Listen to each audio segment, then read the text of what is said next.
Now, AI. How are Google using AI? You could almost ask, how isn't Google using AI? We make announcements all the time, and there's, of course, really amazing societal stuff that's happening around flood forecasting. What are some of the ways that I'm using AI day to day? Kind of how are the team using it in our day to day? It's fantastic. It's brilliant to hear all these top tips.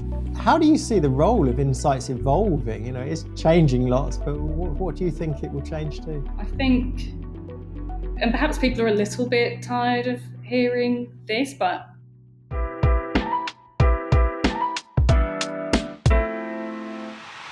Welcome to another edition of the Insight250 Spotlight series, where we talk to leaders and innovators from all around the world to understand the stories and meet the people behind the insights. And I'm absolutely delighted today to be joined by Google's Sarah Ashley. So welcome, Sarah. Hi, thanks so much for having me. It's brilliant to have you here. Now, AI. How are Google using AI? That's a really big question. You could almost ask, how isn't Google using AI? We make announcements all the time, and there's, of course, really amazing societal stuff that's happening around flood forecasting, breast cancer screening. Demis, who leads DeepMind, was at Davos recently, and he was talking about how isomorphic labs, which was spun out of DeepMind, will have medicine and clinical trials later this year. So there's that. There's also the commercial side too, and how seeking to bring positive innovation to businesses around the world. So I guess at the macro level, it is a really exciting and inspiring time to be in a business like Google. But if I were to reframe it, and I think kind of answer the question in the way you really intended, what are some of the ways that I'm using AI day to day? Kind of how are the team using it in our day to day? And I'd say it does really vary from person to person and what their favorite tools are, what they find most helpful. But for example, I kind of quite enjoy writing myself, so I don't tend to let Gemini write my emails for me. You'll be pleased to hear. But what I am a big fan of is Notebook LM. I don't know if you're familiar with it, but kind of essentially use that as a research assistant all the time. It's kind of like an extension to my brain. I use it as a big research repository. I kind of pull in papers, articles, videos, all sorts of things really. And it's really helpful because can kind of help summarize really long papers, especially if it's in a field that I'm not a specialist in. It can synthesize lots of information across the different papers, kind of join the dots in really helpful ways. And it's, of course, interactive, so I can keep asking it questions. Now, it does, you may have seen it, it's kind of got that podcast feature. So I know a lot of people enjoy kind of using it for that, kind of dial into the podcast and ask questions of like their research repository. I'm not kind of as into that, but lots of cool stuff it can do. I also use AI in kind of really functional ways day to day. So I use a tool called AI Studio that will kind of pull information and I'll have it format it into a table for me. Simple things like capturing and summarizing meeting notes. Simple thing, but it's really helpful if a meeting's been really long and you're not just getting a transcript, you're getting a summary of the key points and key takeouts and actions. So This is fantastic. It's brilliant to hear all these top tips from an expert. Google are the experts in AI, and hearing how you're using it on a day-to-day basis would be so helpful for everyone. I'm sitting here thinking, well, I should start doing that. That's a good idea. And I will say that's kind of how I've learned to use it in lots of ways. Like I wasn't actually using Notebook LM kind of originally. I was trying to build this research repository I could query in AI Studio, and somebody sat next to me, just looked at me one day and was like, you do know there's a better way of doing that, right? Like, have you tried doing this? So I think kind of being open-minded and like trying stuff. Like every time I've had an aha moment and kind of really had this unlock on, oh, it can do this, that's actually really helpful. It's often come when somebody's kind of either done a show and tell or just shared an idea or literally seen me doing it a way that's kind of not particularly efficient and kind of interrupted me. But yeah, I think... Oh, sorry, please. I was going to say, I think that it becomes so much harder as well where many people are working remotely or hybrid, because you don't suddenly see someone doing something in the office and think, oh, how do I do that? So for some of the viewers that don't know, so tell us a bit more about where would they find Notebook LM? I mean, how do you get to that? Because there are some people, I am told, who don't use Google as their primary tool, but maybe they should be switching now to use it. So where within Google would they find this? How would they set this up? Obviously, like other provider services are available. It doesn't have to be Google. That's just kind of what I'm familiar with, because that's kind of what I use day to day and have a lot of access to. You can always start by kind of Googling it. If you look up Notebook, LM, or AI Studio, or just Gemini, I think if you search for any of those things, you would kind of find helpful resources online. I would also, I guess a top tip is if you go into Gemini, there's usually a drop down. I think it's on the top left-hand side of the page. And this is a really good one for researchers. If you click on deep research, you kind of get like a research assistant kind of pop up, and it's really helpful for generating kind of bibliographies, or maybe not the right word, but like suggested reading lists. So if you doing a new project on any particular given topic, click on deep research, give it a little bit of context about the project you're doing, and just kind of see what resources and articles it pulls up as suggested reading. Well, that sounds relevant to all of us, and so I'm learning things today as well, which is fantastic. And I'm sure all of our viewers will be as well. Let's talk SIG testing. There's no better way to truly know your customer. It should be just a click away, but it's often not. With MTab Halo, it's easy.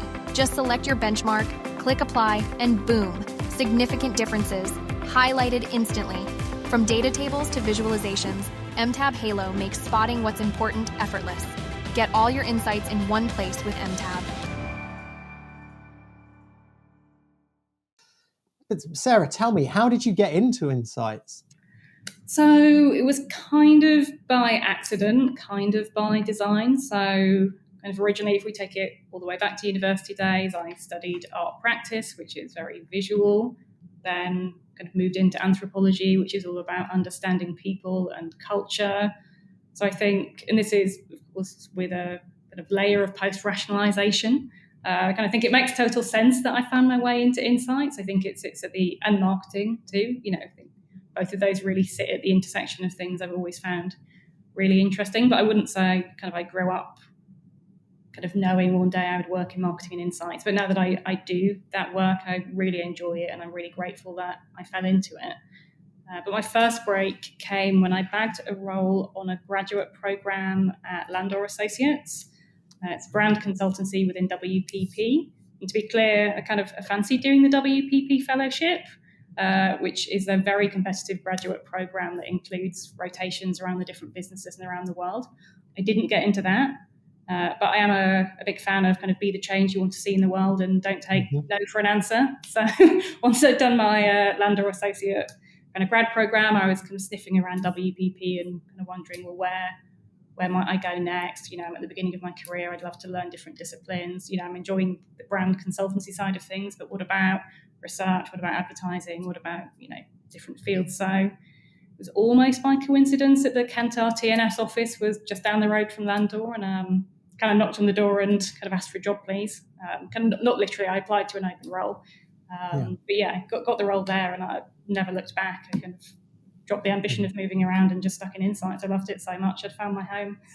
No, that's brilliant. I think so many of us have ended up in the industry by accident, but having that broader experience of tried some different things first, I think really helps, and it's good. But how do you see the role of Insights evolving? It's changing lots, but what do you think it will change to? I think, and perhaps people are a little bit tired of hearing this, but I do think there's going to be a lot more AI. Perhaps it'll become a feature more than a product, become baked into the things we're already doing. I don't know. I don't have a crystal ball, but I don't think it's going away. And I do think we're in a really transformative moment. I think there's already lots of ways it can kind of help us do our research. Now, I was talking about literature reviews a little bit earlier. I think it's really helpful for translations. Jury's kind of out on synthetic data, but I know there's a lot of kind of talk around that, and I can see there's a particular direction of travel and opportunities there. But the thing I'm personally quite interested in is how we make research more accessible, to more people. And that could be in terms of like how we socialize the work and how do you empower people to dig deeper into the results, either kind of as researchers using AI to supercharge our analytics skills, or, maybe making it more accessible to stakeholders to interact with the report through, more conversational interfaces.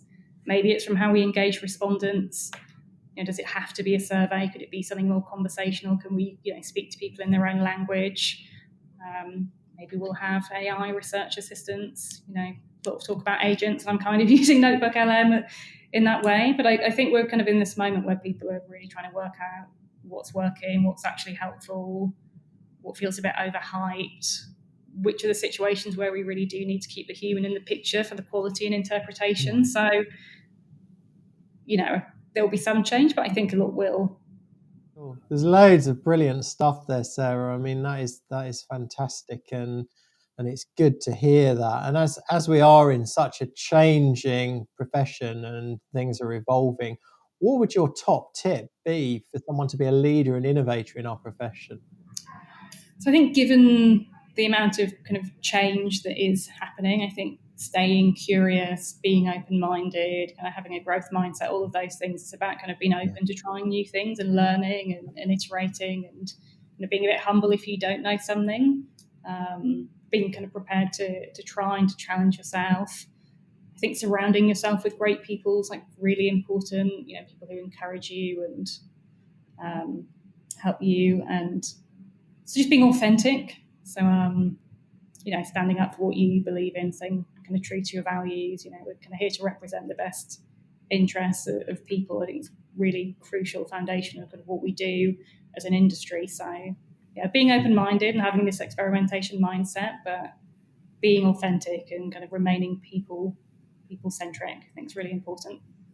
Yeah, there's lots in there. I love that, the authenticity, the being humble, being curious, and trialing new things as well. Well, I'm definitely going to go and try Notebook LM later. So I'm not ashamed to admit I've not used it, and I'm going to rectify that later this afternoon. So thank you for those top tips, and thank you for taking the time to talk to us today. And so that does conclude another edition of the Insight250 Spotlight series. Do like, share, and subscribe so you don't miss any more of the editions coming out. But until next time, keep innovating. And thank you very much, Sarah, for joining us today. Thanks very much for having me.